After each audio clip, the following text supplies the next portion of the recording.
absolutely love that. Remy Wolf, that is Prescription here on Manx Radio. And yes, I think it's kind of one of my current faves, probably. So I have studio guests. I'm delighted to say I have a very busy studio. I also have a bit of a cough. Hold on. Just get that out of my system. It's because I was singing last night. Big shout out to the Sulby Massive and for having us. Thank you very much to them. Right. I have got Aaron Harwood in the studio with me, and I've also got the John Paul Project, and I've got John Lightfield separately. We'll be chatting to all of them. First of all, we're going to come to Aaron. First of all, hello, Aaron. Hi, How Christy. are you? Yeah, I'm all right. You've been a very busy boy, haven't you? Yes. First of all, you get out and about and gig a lot anyway, don't you? So you seem to people will know you, I think, from the live hopefully. scene. I haven't done a gig since November. Has it been that long? Yeah. So there's been a lot going on aside from music. So yeah. Oh, are you busy, itching to get back out again? Yes, I am. I've had a couple of offers here and there. Oh, come and do this, come and do open mics, and there was the Noble Park Fun Day and things like that. So, people seem to be still interested, which is nice. But I am very conscious that because I haven't performed, I need to practice before I get out. So I don't want to go out and be rusty. You're a proper professional, aren't you? Well, I try to be in some aspects of my life. So, yeah, so I am looking forward to getting back out there. I was hoping to get a few people together so I can do the album justice if I play it live, because me just going out with my acoustic guitar and doing the... Yeah, because there is a lot going on with the album. Yes, the stripped back versions work nicely sometimes, but I would like to get out and do the whole shebang if possible. So this is your debut album, The Great Silence. Tell us a little bit about it then. Kind of are the kind of, would you say there's themes to it? And I suppose the running theme is myself. It's an album that I sort of pieced together since the EP. I had loads of creativity flowing after that, I guess, and put a few musical ideas together, and then lyrics wise it's just kind of my thoughts and feelings, and then there's a bit of experience in there as well, so some of it is a bit of a diary of what's been going on through my life, and other parts of it are just how I see things, and I think that's quite evident in different songs. So it's a very honest album then. Yeah, I do always try and speak my truth, and say it how I see it. I don't particularly like to sugarcoat things. So has it been quite cathartic then? Because you've obviously sort of like used the music to get stuff out. Yeah, there's when you got a busy life. I've got a 4-year-old daughter, so full-time job, all of that. So I don't know. I used to find time to have more conversations than I do now, so especially with adults, and some of the stuff would get out in those arenas, but I did find it was quite nice to think about something and then just go, do you know what, I'm going to write that down, and I've got a little notes app on my phone. I'm constantly just going, I've had a thought or someone said something that's made me think something, I just write, even if it's just a line, I just note it down, and this all then eventually comes together to be the lyrics to a song later on, I guess. So. And has your daughter heard any of it? Yes, I was telling Gian earlier, she woke up this morning and she asked me, did I remember some vague thing that had happened in the past, and I was like, oh yeah, I remember that, and then she sort of dozed off again, and then she woke up singing Kitchen Friction from the EP. No way. And her favourite song from the new album is The Nuts, and she quite likes to... I eat a lot of nuts, which is completely unrelated to the song, by the way, but she'll just go and grab them out of the kitchen and run off and just sing I've Got the Nuts. Oh, that's adorable, and also very funny. It is. That's ace. Well, the album is called The Great Silence, and it's fully out now, isn't it? Yeah, so people can get all streaming platforms and everything, and hard copies, or the hard copies are coming. Yeah. I sort of hate doing admin, so all of that side is progressing slowly. I'm very lucky that the Arts Council funded me for this album. I'm really grateful, appreciate them. They're massively. very supportive of the They really local are. scene, yeah. I've got to finish my post album. Once it come out, there's a few things that you have to fill in for your application to round up that whole process.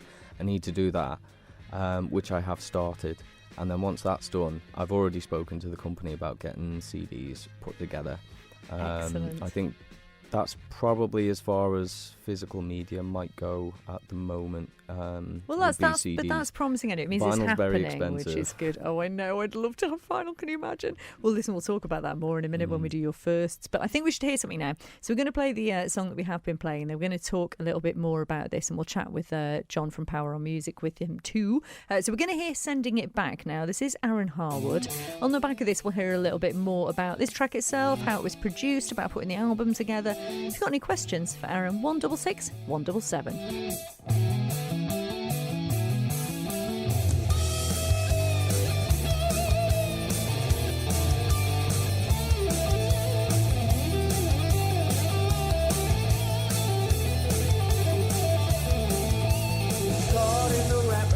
Everyone else, making that money to adorn myself. Little did I know it added nothing to me, parading around like a Christmas tree.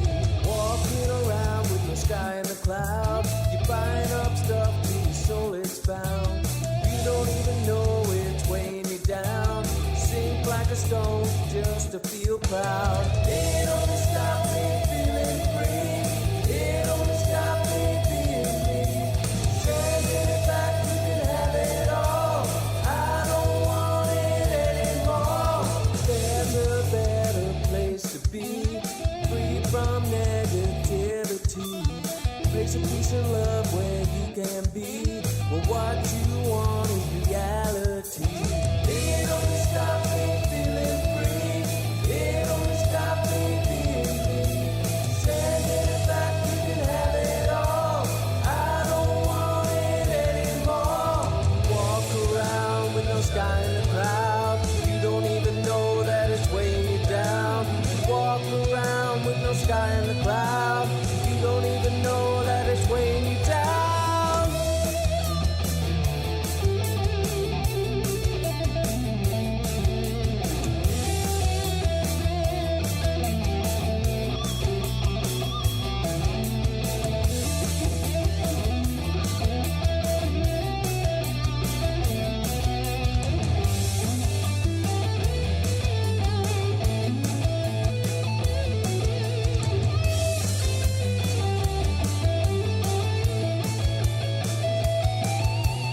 It only stopped me feeling free.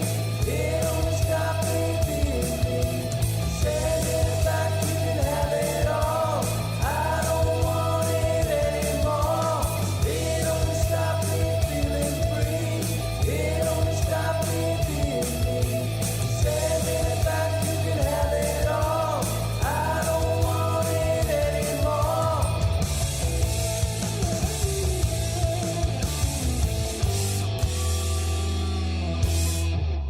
It just rocks, basically. We're just saying that in the background.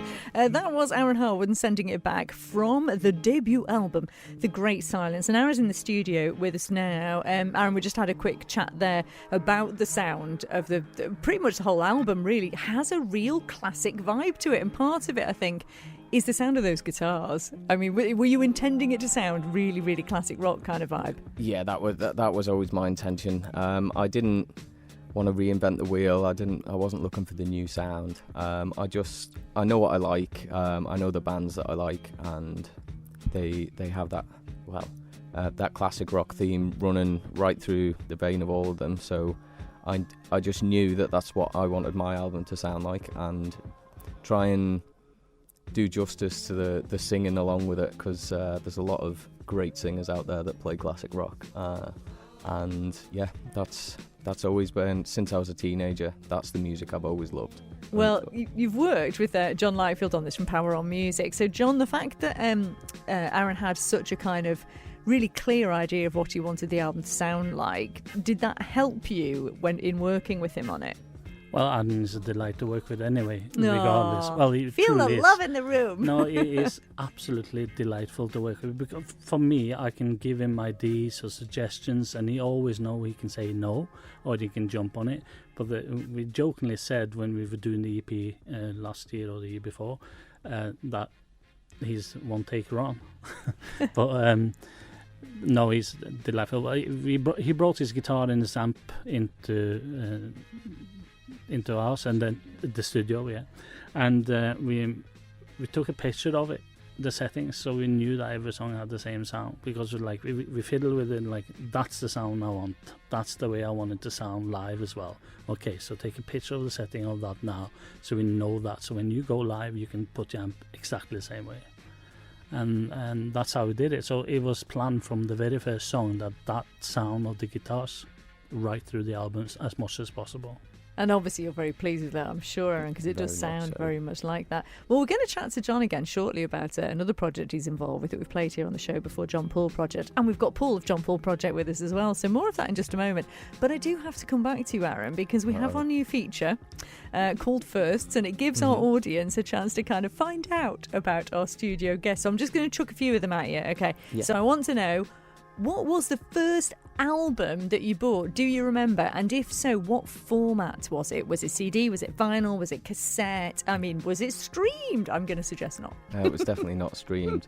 It's one of those, I guess at the time it was, well, looking back, it's probably a guilty pleasure, but it's not anymore. It's not something I listen to. The first thing I remember buying was in Woolies on tape, and it was the Spice Girls album. Yes, Aaron. So Well done. I hold my hands up, you know. That's where I was then. I listened to the radio, and great that's what pop was on the radio. songs. Yeah, exactly. Excellent pop songs, you know, and it was actually at the time groundbreaking. Yeah. You know, there was no one else out there doing that, so that is quite an interesting one. All right then, so could you remember what your first memory of live music was? What maybe your first gig was that you went to? Do you remember that at all? First gig I went to was at Old Trafford to watch Bon Jovi in 2003. That's huge. Yeah, it was a bounce tour, so a little bit after maybe their heyday, but still some good tunes on that album. And it was amazing. I grew up as a Man United fan, so I had best of both worlds there. I was on the hallowed turf and listening to my favourite band, so win-win. That is so cool. What a great first band to see. I mean, talk about inspiring, blimey. What about your own first gig? Do you remember what your own first gig was? When I started gigging, I mostly went to open mic nights, and as you may remember, the last time I was on the show, I came in with Andy from Quids Inn, and they just welcomed me with open arms, the Riffs crew down there. And Quids Inn, it's been a bit of a family favourite bar for quite some time, if I recall. So yeah, the home of live music there. That I'll always go back there. It'll probably be my first gig when I go back to perform, and I'll just go down to Riffs or see what happens. It's just a really safe, that bar. supportive, loving space, isn't it? A really great space. Okay, and the final one then. Who's your first artist? Who would be the artist, the number one artist you would recommend to anyone and everyone? Who do you put first when it comes to music? I know it's a really hard question, that. When it comes to guitarists, Slash, without a shadow of a doubt. I think I said that the last time I was on here as well. Every band that I've heard him that he's been in has just been incredible. From Guns N' Roses, Velvet Revolver, even I'd forgotten about them. They were Snake brilliant, Pit stuff. weren't Yeah, that song they? Slither. Yeah. What a great tune that Really is. good, yeah. And his solo stuff now, and he is in a band with one of my favourite singers from Alter Bridge, Miles Kennedy. And so it's Slash and it's basically a super group. That is a and they're combo there. Just incredible. Well, listen, it's been lovely hearing you first. It's lovely hearing the album as well. Get over to, just basically look up Aaron Harwood online. Go to Power On Music. He's on Bandcamp. He's all over the place. You can get the new album, The Great Silence. We'll continue playing music from that here on Manx Radio in the Live Lounge, because it's a bit of a corker, Aaron. Do keep us posted on gigs, won't you, when you're going to get back out there again. I will do. We're going to be chatting to our other studio guests shortly, but before we do, I couldn't help it. I'm going to put some Bon Jovi on. Hey.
such a good song.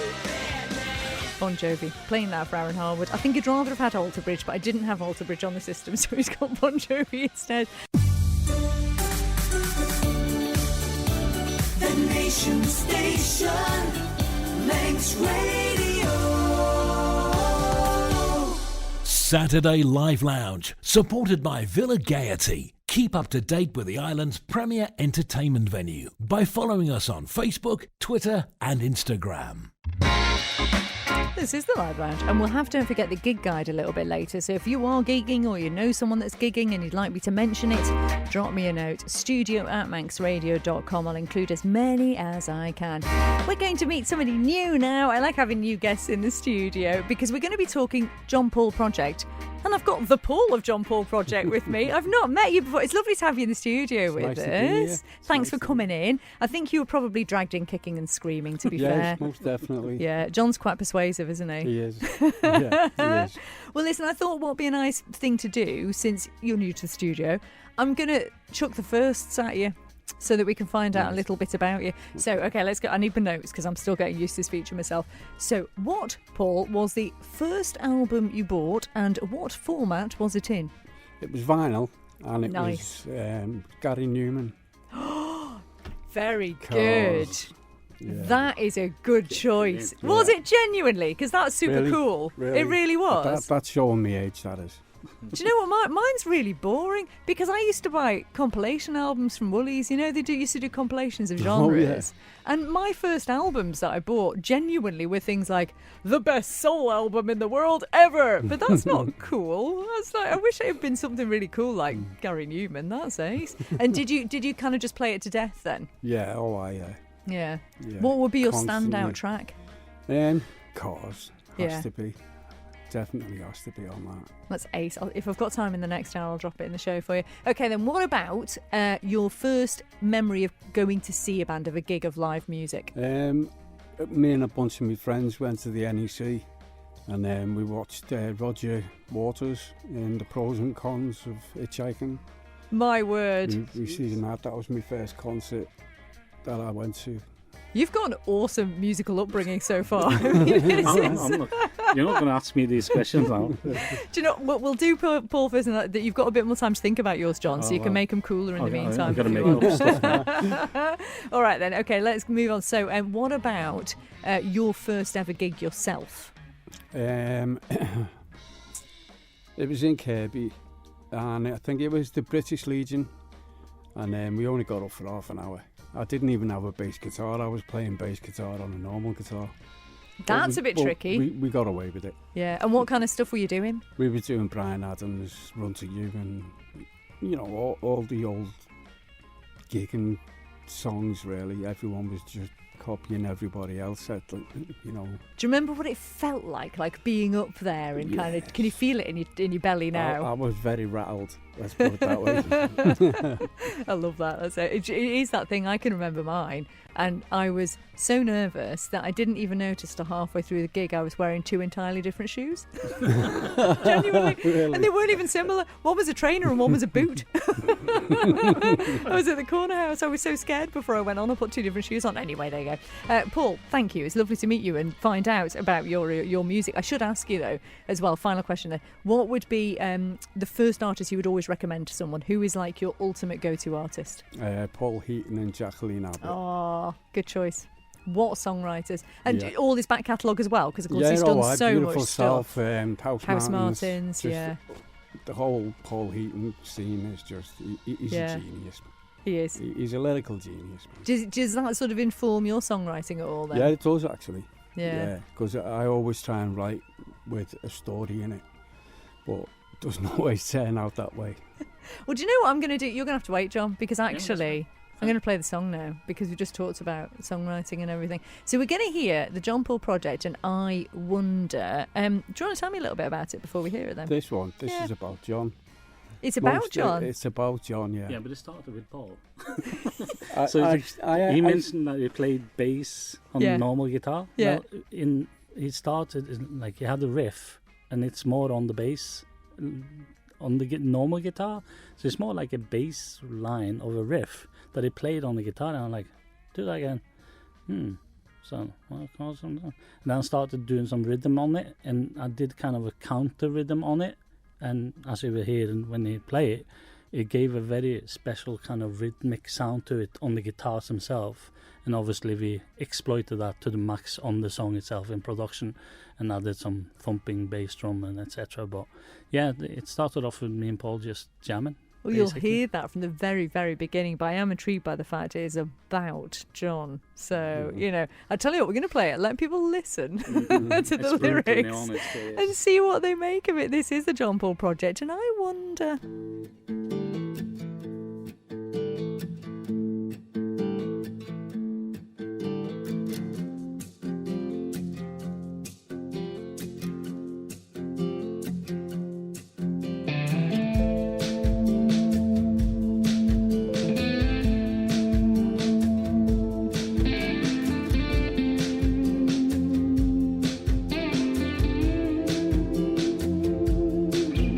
I've been standing up here alone for donkey's years.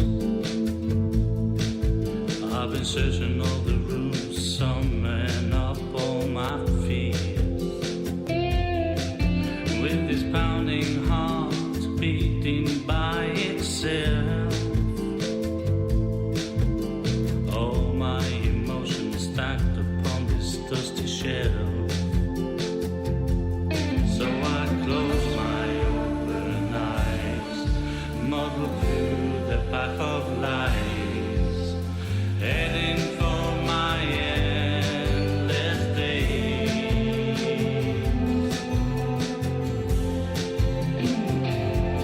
'Cause I wonder,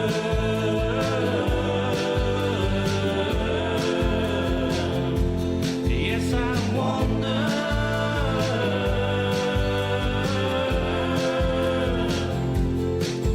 Will it ever go away?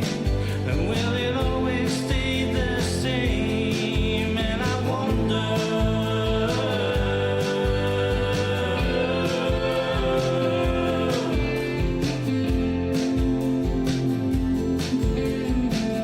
I keep passing all the mirrors to hide myself. Always wishing that I find someone else. A self-destructed vision on my DNA. A perfect life of misery, some might say. So I close my open eyes, muddle through the path of lies, heading for my endless days.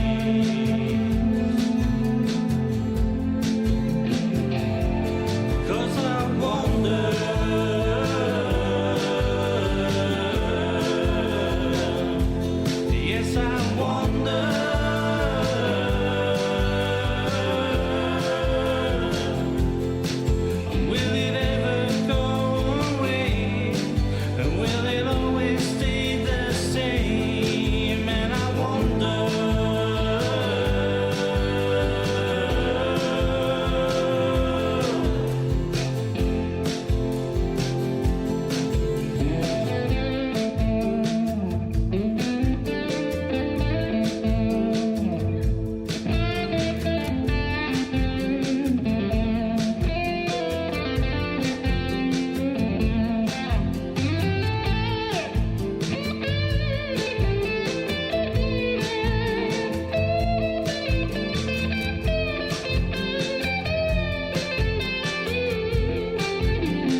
John Paul Project. That is I Wonder. And there's some really poignant lyrics in that. We were just chatting off air before to John and Paul from the John Paul Project, and Paul was saying that song is about John, and just listening to it there, actually, John, I mean, and you were sort of commenting in the background there about the lyrics. What is it like for you listening back to that? Because it's a very sort of poignant and quite, it's very personal. Yeah, I have actually no issues with that because I'm aware of all these things that I've written there. It's just it's the first time I actually written a whole song about it. And I guess that's why it was so easy writing about it as well, because it's all there. So it's a self-awareness song about myself and my own view of myself. And the little line there in the third verse where I said, I keep passing all those mirrors in hope to find someone else. That's actually true.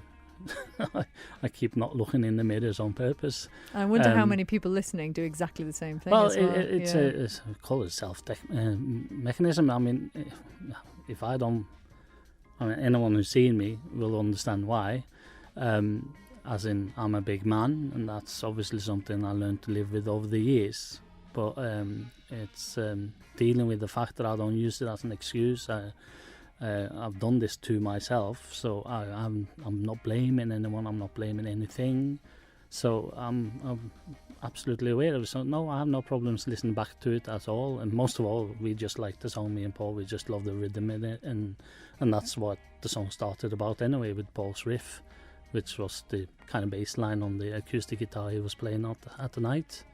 And 3-4 hours later, the whole song was written and done, basically. That's amazing, because I was going to ask sort of how it works. So, I mean, is this sort of a new thing for you then, Paul, sort of working in this collaborative sort of way? How have you worked previously in music, and what is this like for you now working with John? Well, I've done, when I lived across, I done a lot of playing live in bands. Like, I've been in about 20 bands. Not that we were doing our own stuff. We were just playing cover versions, doing gigs. But since I've met John and that, I don't know, we just bounce off each other. Like, it's like he'll come up with a line and I'll come up with a line, and then he'll come up with a chorus and I'll come up with a riff, or it's just great. I'm not used to working with geniuses, like, do you know what I mean? No. There you go, you're a genius. Let's hope none of your previous collaborators are listening, because now they know you don't think they're geniuses, but it's fine. But I didn't have a finger with this, actually. He's actually a part of this, the John Paul Project, without knowing it, because it started actually in the Heron pub in Annika, because I was meeting Aaron, and Paul plays in the band who rehearse at the Heron pub. And it was on Thursday night when they were rehearsing. And I was up there to meet Aaron, just to have a chat about something. I think it was the EP we were chatting about at the time, I can't remember. And I had the acoustic guitar with me for that purpose or something like that. And then I was playing a little bit, and Paul came over and sat down with us as we were chatting a little bit about music in general, and we were just playing. And he's like, I just want to be a part of something like that. I said, sure, come on then. And by then I knew Paul already from the band, because we did a gig together in, I think it was 2019 or something, a New Year's gig in Heron, and then I was singing for the band half the set and did the set myself or something. So I knew Paul before that, but so yeah, I said, fine, let's come to my house and we jam a little bit and see what happens, and that's how it started. And the rest, as they say, is history. It had to be done, I'm sorry. Yes, well, listen, we're loving the John Paul Project. It's fabulous sound here. We do need to come to your firsts, John. We've not done your firsts yet. Right. So I do need to know, thank you very much, what was the first album you bought and what format was it in? So an album or... Album. What was the first album? Well, the first you bought? album will be Duran Duran 7 Roger Tiger on tape cassette. I'm Very that old, good. talking about showing age. Yeah. So yeah, that was my first album. And But did you play it kind of relentlessly? Did you immediately love God, it? I wore out that tape so mad. It was ridiculous. And back then there was no internet, so I mean, I literally I killed that cassette. Putting pencils into it to wind it back on again. Stretching the tape Yeah, a little exactly. bit. So. What about your first memory of live music? Do you remember who you saw first? Duran Duran. Yay! in Drammen in Norway. So I think that was a couple of years after I bought the album. So they were in Norway, and I remember I was mesmerised by John Taylor on bass. It was just pounding, and it was so tight. It was awesome. So I was kind of, because I was doing more or less keyboard myself at the time. It was Nick Rhodes. That was kind of thing I would or should go for in the concert, but I was just hung up on John Taylor the entire gig and just watching his fingers go on the bass and like, wow, this is awesome. Oh, it's such a cool memory, isn't it? Okay, and also, if there was, who would you put? Oh no, your own first gig. What was your own first gig? Do you remember what your first gig was? Okay, so this is debatable, gig or not, I don't know. So I was 18. I went to the school where we had a concert in school. So I think that's a better story to tell, at least, because I was so nervous and I had to perform one of my own songs that I've written for the project that week, and the theme was love. So I wrote a song that called Love is Strange. And I was going to play it in front of the entire school, which is about 100 people, and I was so nervous. So when I hold the mic, I had so much sweat in my hand, the mic kept coming out of my hands. I had to put it back in the mic stand. And when I was done, I just run through the hall, but they were stopping me, and it was horrible. And I hid in another gym, like in the other side of school, for half an hour. I felt horrible. I didn't like it at all. But it didn't put you off, did it? Yeah, Because it now did. look at you. Well, it did until I came to Isle of Man. So that was Yeah. actually the performance live, if you like, that put me off from doing anything live myself, because I thought I had stage fright. Well, you wouldn't know it now when you watch you play. You've got so much confidence and energy on stage. It's fantastic. Getting And used to it. what about your first recommendation? Who would it be? Who's the person you always recommend to everyone? Who do you think we should be listening to? Mark Cohn. Mark Cohen, yeah. Mark Cohn, the guy who wrote Walking in Memphis, for Yeah. those who doesn't know who he is. His lyrics, like Paul said, like for me, he's a storyteller. I take so much, I wouldn't say advice, but I take so much lessons in how he writes his lyrics. Obviously, for me being Norwegian as well, to hear someone else writing in English is very helpful for me. So the way he writes it, yeah. I advise anyone to listen to the album The Rainy Seasons. The lyrics on that is just insane good. Well, Lizzie, I love this. That's why this feature really works, because we get to learn about other artists we might not know about. Well, listen, it's been lovely having you all with us. What we're going to do now, John, is we're going to finish up by playing, we might not get through all of it, we're going to play some of your songs, Then You Told Me So. But before we hear it, this is your own solo project. Tell us a little bit about it, because you said it took you quite some time to get this song out there. It started 29 years ago. So it is quite some time. So yeah, it's by far the longest song I ever took time. And I started with the riff, which is what you hear in the intro and the chorus. That's what I had 22 years ago. And then a couple of years ago I came up with the verse part, and that works, and kind of tied it in. And then I was frustrated because I had almost like 95% of the song, but I couldn't somehow get from the verse to the chorus in a way I was happy about. And then Paul came over, we were going to do some music with the project, really. And I just said, I'm sitting here, I'm fiddling with that. And just by him being there, I just suddenly find one chord that changed the whole thing. And it's a little downstairs kind of thing that I go down to get into the chorus. And that's how it finished. So 29 years. It was just meant to be. Well, listen, to Aaron and to Paul and to John, it's been so lovely having you with us. Thank you and for having all the us. best with all of the music. Check out Power on Music, check out Aaron Harwood, check out John Lightfield, and check out, of course, the John Paul Project. This is John Lightfield. It's a song he just mentioned. This is called Then You Told Me So.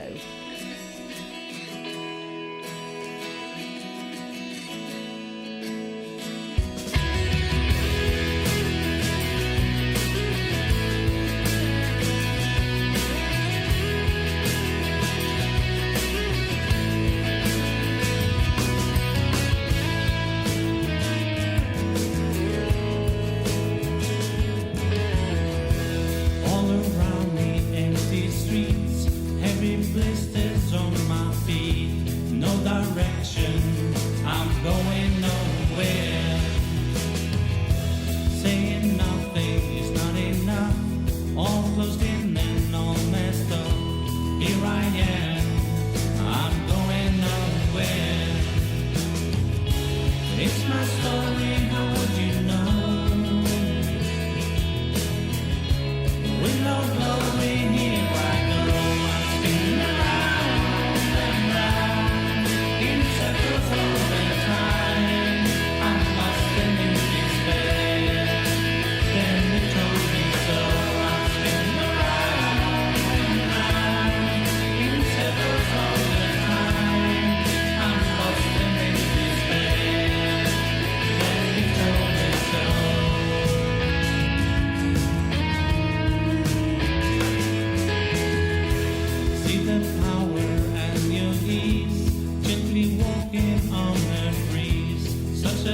deception, still I'm going nowhere.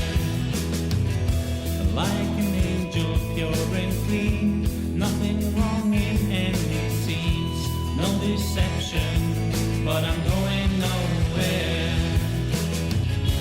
It's my story, how would you know? With no glory, here I go, I'm spinning around and round in circles all the time. I'm lost in despair. Then you told me so. I'm spinning around and round in circles all the time. I'm lost in despair. Then you told me so. She goes once again. Nothing ventured, nothing gained. Left alone by myself, all in pain with no one to help. Here I am, here I go, just another shitty show. Here I was and here I stay. Is this really the only way?